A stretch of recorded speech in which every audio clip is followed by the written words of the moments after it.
গতকাল চলে এসেছিলাম দেশের বাড়িতে, মানে বাগনানে। আসার সময় প্রচুর হনুমান দেখেছি, কিন্তু বাড়িতে এসে দেখি আমাদের গাছেও হনুমান বসে আছে। এই হনুমানের জন্য কোনো গাছেই ঠিকঠাক মতন ফল ধরতে পারছে না, সব হনুমান এসে খেয়ে নিচ্ছে। এই জায়গাটা খুব পছন্দের একটা জায়গা, মেন গেট থেকে ঢুকতে এই জায়গাটা পড়ে।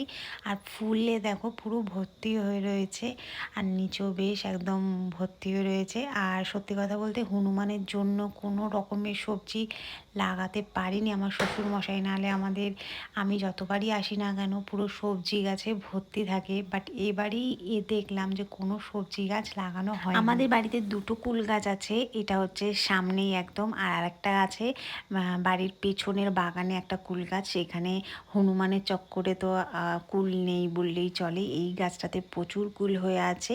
এইটা যেহেতু সামনের দিকে, লোক সবসময় থাকে, যখনই দেখে হনুমানকে তাড়া করে। আর এই গাছে মানে এত ছোট কলা গাছেও কলা ধরেছে, কিন্তু হনুমান এসে ভেঙে দিয়ে গেছে।